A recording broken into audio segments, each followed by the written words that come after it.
Hello, and welcome to my channel. Prepare for a night of terror, psychosis, cults, night stalkers, hostages, let's not forget massacres. A night when you're in someone's unconscious mind, hoping and praying you can run away from the creepy person in your backyard, or maybe escape from the deranged person holding you hostage. Being the audience yourself, you start to ask yourself, how did I get into this transcendental science? It'll trap you in your own mind like a prisoner.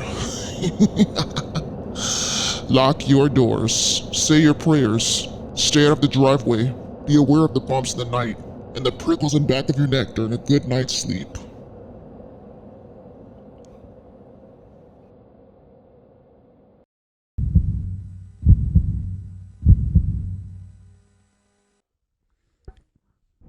On a hot, humid August day, a few minutes after watching my sister-in-law get cremated, my mother and I decided to return home instead of attending a wake. We simply discussed how sad and soon it was for my sister-in-law Samia to pass away so soon. I discussed how melancholic it was watching the casket slide into the oven crypt, and how my teeth were chattering while trying to stay strong for my brother since it was his wife who passed away. I watched my mom stare with a side glance looking towards the mirror near the hallway of my house.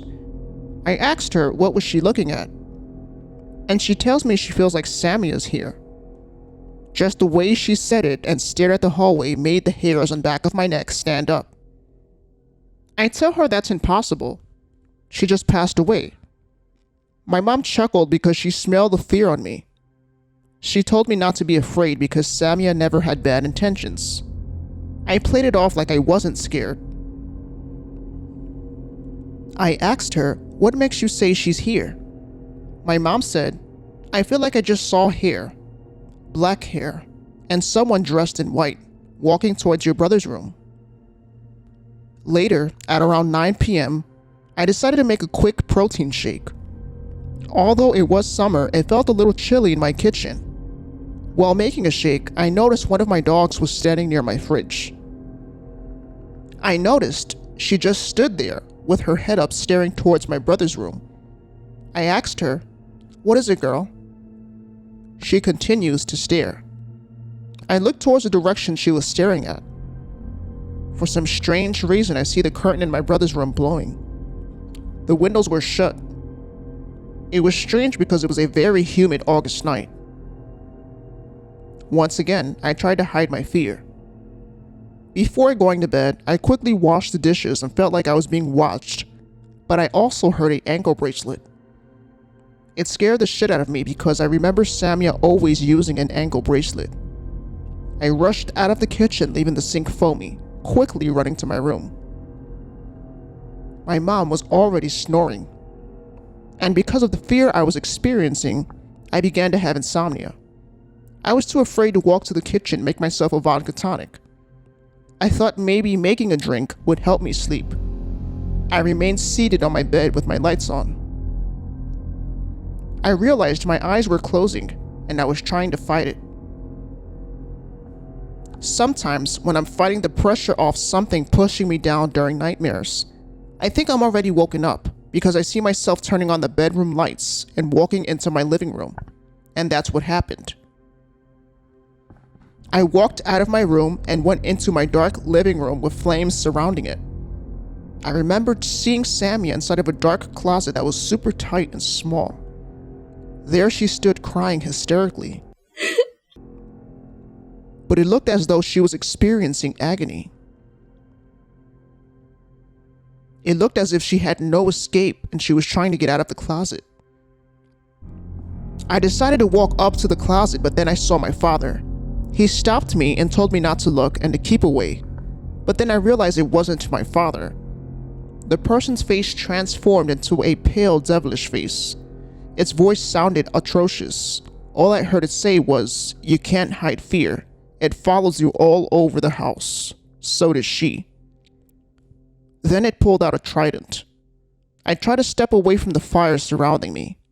I heard a demonic shout. Then I heard a demon saying, "I am her. Why are you walking away? You think I don't know what you've been saying behind my back? You're not alone." I could not believe what I was hearing. The voice of the demon transformed from a demon's voice, then into Samia's voice.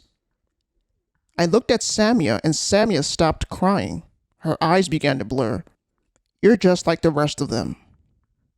I hear you trash-talking me. All those times you wake up scared from nightmares, it's me, next to your headboard, preying on you. And might I say, it's so lustful, watching you lack courage, so I can just feed off your fear and dominate your soul. Your mother can't help you. Neither can your amulets that you clutch 24/7. Adrenaline hit my consciousness, and I was trying to escape an escape route while my limbs began to shake. I tried to let out a blood-curdling scream, but I was experiencing rematonia, trying to act out of this horrifying nightmare I was having, struggling trying to run.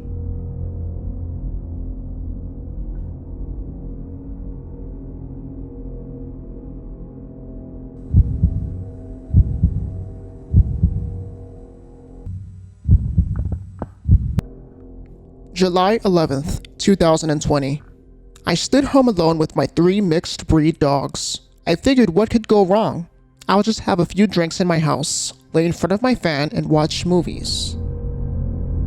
At 1:30 p.m., I felt pretty sweaty from all the Moscow mules I made and decided to take a quick shower. I felt like I was sober up a little bit, but the alcohol was still in my system. By the time I was halfway done scrubbing myself, I could hear my dogs barking uncontrollably. I speeded up in the shower and quickly come out on a towel. I didn't pay much mind to my dogs barking because I realized it was the upstairs tenants making noise as usual. I get dressed quickly and lay on top of the couch trying to take a nap. An hour later, I realized something felt unusual, like I was being watched by someone or something. That's when my 3 dogs started barking again. As they barked, they kept looking straight ahead for my living room. The basement I lived in was divided into 2 sections. It was pitch black dark. During the day, there were no lights in the second section of my house. All I could hear was the sound of someone walking in slippers.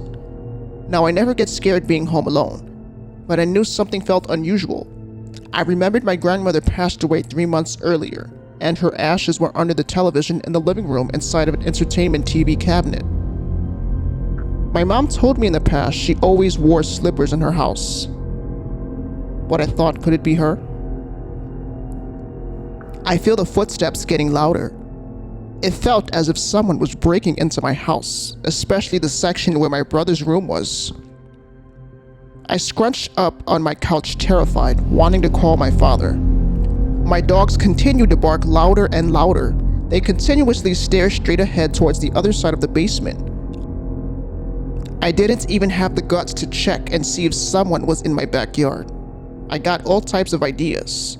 I started thinking someone could be all the way at the top of the staircase where the hallway was, just waiting for me to pop out. I waited an hour later there, scrunched up, and still decided to call my father. I called my father at around 2:44 p.m. He picks up the phone. Dad, is it possible you can come home a little earlier? Why, what's the problem? He asked. I don't know. I hear footsteps on the other side of the house. I think it's Steve's window. He tells me, Jessica, go look and see. I don't know, I said, unsure. What do you mean you don't know? Asked my father. I tried to hide my fear because I was too embarrassed to say how scared I was. Okay, whatever, I'll call you back. I hung up the phone and finally got the courage to walk to the staircase and yelled, Who's there? Trying to scare me?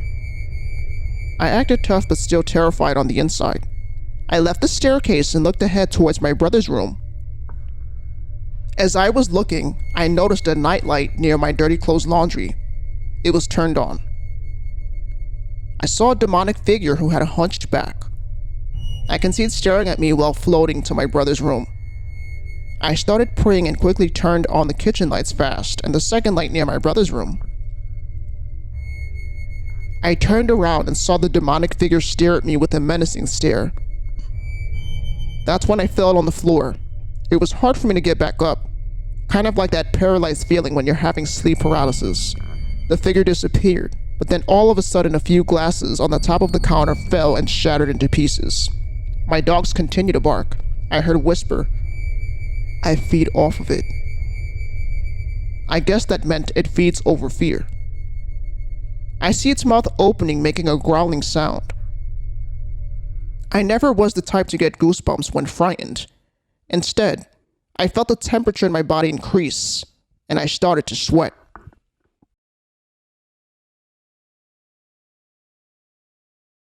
My lights started to flicker. I felt the plates in my kitchen fall off, while my brother's door started slamming by itself, and so does the door to my boiler room. I closed my eyes and stood there on the floor frightened, screaming, "Stop, stop, stop." And after 5 seconds, everything stops. I got up fast, gasping. What the fuck? I finally walked into my brother's room and looked out the backyard. Near my deceased grandmother's plants, I saw another figure pass by. My dogs stopped barking, and I left all the lights in my house on. I wasn't relieved until my father got home at around 4:35 p.m.